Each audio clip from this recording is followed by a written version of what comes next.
The hadith is narrated by Abu Hurairah radiallahu ta'ala anhu. It says that the Prophet ﷺ said, Allah will not accept the excuse of any person whose instant of death is delayed beyond the age of 60 years old.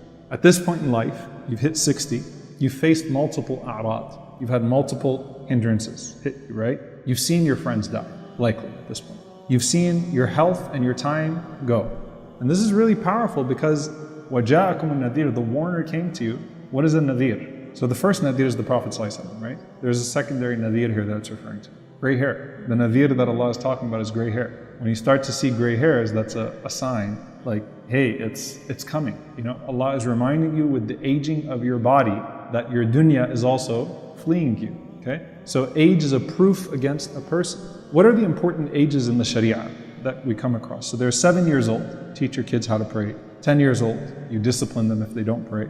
And then there is when a person is baligh, when a person reaches the age of puberty, maturity, that's when the pen starts to write. The next age is the age of 15.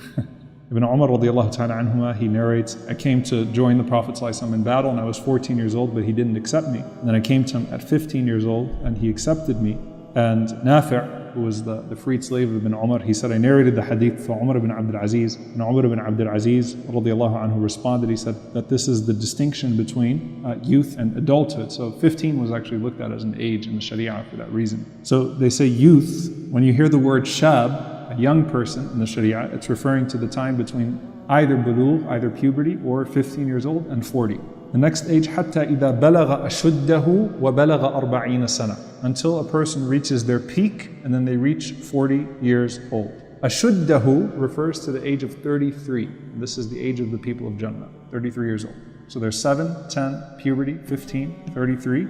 حتى إذا بلغ أشده وبلغ 40 سنة, and then Allah mentions 40 years old. And this is what some of the scholars actually mention. أولم نعمركم, did we not give you enough life to where you've figured things out now? You're at that point in life now where you have a good view of what's to come and a good view of what's past. When you're around that age of 40, midlife, right? You can kind of see both sides of the mountain at that point. And of course, that's when they say that the Prophet ﷺ was, of course, he received revelation at the age of 40 because he was mature in every way. Timal al-quwa wal-aql, completion of intellect and strength. And Umar ibn Abdul Aziz, rahimahullah ta'ala, he says that it's not necessarily 40. Some people reach maturity at different ages, right? So some people are more mature at 37 than others at 42, so vice versa. So he gives these examples as well. But he says that generally speaking, 40 is the time of midlife. The point is that your gratitude to Allah should be at its peak, because you're at the peak of your life and you've experienced enough ni'mah that you can reflect on, and you're seeing zawal al-ni'mah, you're starting to see the decline of that ni'mah that you can also reflect on. So you say what?